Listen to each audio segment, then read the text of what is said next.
COVID-19, the whole pandemic and everything, what exactly is going on with Ray's Nature Center now? Well, the COVID-19 there was no time that, a global pandemic wasn't going to disproportionately affect other businesses. And, for us, the timing of it was pretty rough. We're in the middle of our last stages of getting, the finishing touches on our Nature Center to be open to the public. So we had made a fairly substantial investment in the move to get here. We were doing a lot more stuff our parent company is doing a lot more stuff in the U.S., doing museum exhibits. So we have been growing into that area, which has been great. And then everything was shut down. We were shut down the beginning of March. March is our single busiest month of the year. We traditionally generate 24 to 32% of our annual income in March, and we lost March. We are starting to have private groups. There's one in the zoo right now, which is great to help with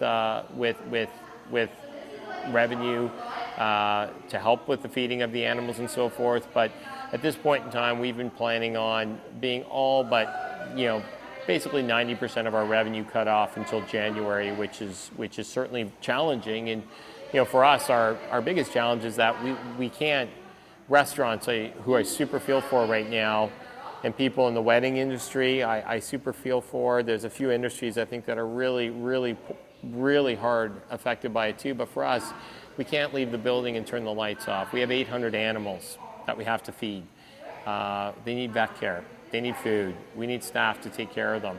And our animal care has not changed. Even as, about 3 months ago, we were waiting for support from the government that didn't come. And, even up to that moment where we were really running out of money, at that point in time, we just realized that our animal care didn't change up to that date. And we did certainly made a cry for help, asking, say, look, we need support. And, the outpouring of support has been amazing. Cool. And what's at stake for these animals if Little Ray's doesn't prove to be successful, or if the government can't help, or the nonprofit somehow doesn't work out, if things don't pan out as you're hoping? What's really at stake there? Yeah, I think what's today? Is it the 6th? It's July 6th. And, we announced about 3 weeks ago that we were running out of money, and without support from the government, we were going to run out of money. And we reached out to the province of Ontario, who oversees what the SPCA was doing now through the Solicitor General's Office, Animal Welfare Services, and to tell them, look, we'll work with you guys and do whatever, but we are going to run out of money. We can help, we obviously started a GoFundMe campaign and a donor box campaign, and we said that we changed our budget. We didn't anticipate the effect of COVID-19, the size it was going to be, and maybe that was a mistake on my part. Even without that, it's not like we were reckless with the money we had. We knew we were going to be cut off, but we are now budgeting for no revenue for 7 months, or limited revenue for 7 months, and we've been trying to raise $350,000, and we actually, as of this morning, we had just passed the halfway point. So we're about halfway to our goal, and we are still working with the federal government with respect to further support.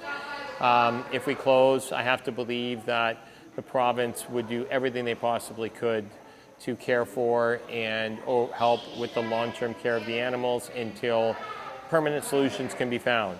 But the reality is that there's a Nile crocodile over there. 6 years we've been trying to find a home for him. 6 years. There's not one person who has said that he wanted him. And he's a beautiful animal. He's super healthy. He's gorgeous and super well cared for. But there are a ton of animals here that we really are the last resort for. And I would hate to think of the decisions that would have to be made for those animals. I think in all of this, I think it's the one thing that people are talking about. I do feel for the government departments right now who are handling. There's this pot of money that's out there that's been released by the federal government to get into the hands of small businesses. For people who have been watching, my comments about it, I've been very frustrated with the amount of time it's taking to just get an answer. It's taking months for some people to find out what they qualify for or how they qualify. We're with another department right now. I really do believe that we're going to get the support. Unfortunately, you know, for us, or fortunately for us, we're in a position that when we said we were in trouble, we got a lot of public support, and the government's been like, okay, yeah, no, these people really need help. So I am feeling for all businesses right now. I very much am feeling for all businesses, but again, for us, you know, the support, you know, I have to think that we're about halfway to our goal. There's some other fundraisers happening, and I do believe that the federal government's going to come through, albeit it will be a loan, but it's better than nothing, and it'll help us get to the new year. And to all our viewers out there and everybody who supported us, whether it's been coming to our nature centers in the past or utilizing one of our services, and we just can't thank you guys enough. In the last 2 weeks, the generosity that people in Ottawa have shown, the number of people for the first 2 weeks now, Sherry and I couldn't even keep up with our inbox, people asking what they could do, how they could help, even people who didn't necessarily have money because they've been personally affected by this, saying, look, anything we can do, volunteering time. There's people bringing groceries. We're being stopped in grocery stores by grocery store managers being like, here's a $200 gift certificate. The individual donations, the $5 donations, there's kids that are giving us part of their allowance, and every dollar makes a difference. And those little donations of people, everyone's like, well, what can I do? The $5 actually makes a difference. You donate $5, you're feeding a gecko for at least a week, and it's one animal who you're helping for a week. So everything, and there's certainly been some very generous organizations that have reached out and done everything they can.